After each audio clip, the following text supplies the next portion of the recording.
Hello, I'm Sunny Williams. I'm up here on the International Space Station. So this is Node 2. This is a really cool module. Of course, most of these modules you'll see they have 4 sides and they're put together. That way we could sort of work on a flat plane, either a wall, a floor, another wall, or the ceiling. But you know, again, all you have to do is turn yourself and your reference changes. The reason I'm bringing that up is because this is where 4 out of 6 of us sleep. And so people always ask about sleeping in space. Do you lie down? Are you in a bed? Not really, because it doesn't matter. You don't really have the sensation of lying down. You just sit in your sleeping bag. So here's one sleep station right here. I'm going in right now. You can follow me if you want. So I'm inside. It's sort of like a little phone booth, but it's pretty comfy. I've got a sleeping bag right here that we sleep in, so we don't have sort of like a little bit of a cover. We don't fly all over the place. But you know, you can sleep in any orientation. I have it sleeping, feeling like I'm standing up right now, but like you saw, I'm on the floor. But it doesn't matter if I turn over and I sleep upside down. I can't have it, I don't have any sensation in my head that tells me that I'm upside down, so it really doesn't matter. The sleep station is also like a little office. We've got a computer in here. As you can see, we've got a couple little toys. I've got some books. I've got some clothes and other things that make it sort of like home. I'm coming out. And just for reference, that's one sleep station. This one's another. Right here. There's one on the ceiling, if you want to call it. Right here. And then there's a 4th on the other wall over here. So all of us sleep in a little bit of a circle. All right, come on back. There's more to show you.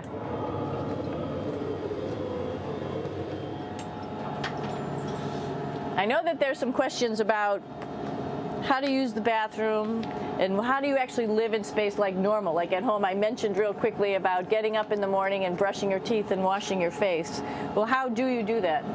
Well, here is the bathroom essentially. You get up in the morning and we have a little kit and it has all the essential things that you need, like your toothbrush and toothpaste and brush. See how much better the brush makes my hair look? I'm just joking. It still stands up straight. It doesn't matter where you are. It's always going to stand up straight while you're up in space. A lot of people ask about toothbrush and toothpaste. So, luckily enough, toothpaste, you can do it upside right this way, is sticky, and so it sticks to your toothbrush. No problem. Another cool thing is that water sticks to your toothbrush too. If you can see it, I'll have some water come out. The water is pretty neat up in space. It'll stick to your toothbrush and it will make a big bubble. And that's just by surface tension. And then you can drink it. So a lot of people ask about what do you do with the toothpaste after you brush your teeth.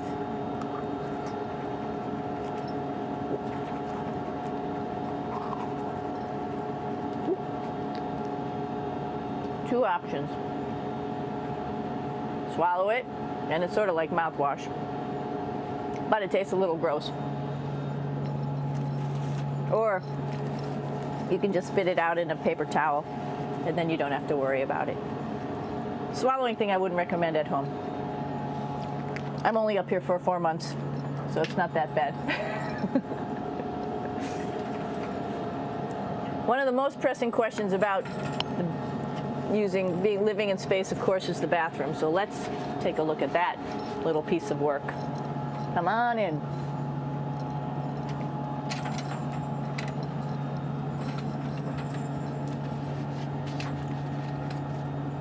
Here we are at the throne. This is awesome. You might see the little You might have noticed the little moon on the outside. This is our orbital outhouse right here.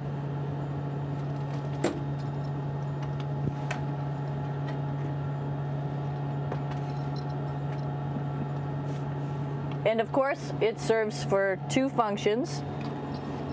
Number 2, right here. I'll show you. But you see it's pretty small, so you have to have pretty good aim, and you'll be ready to make sure things get let go the right direction. And it smells a little bit, so I'm closing it up. And that's of course for number 2. And this guy right here is for number 1. So they're sort of two slightly separate functions, but you can do a little, essentially both, by hanging on right here and doing number 1 and number 2.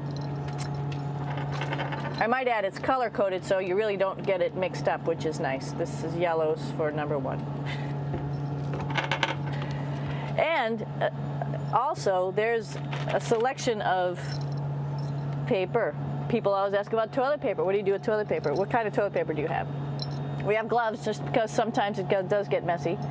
We have some Russian wipes, which are a little bit coarse if you like the coarse type of toilet paper. We have some nice tissues, which are nice and soft if you like soft toilet paper. We have Huggies, just for any cleanup. You know, we were all babies once, and this sort of helps.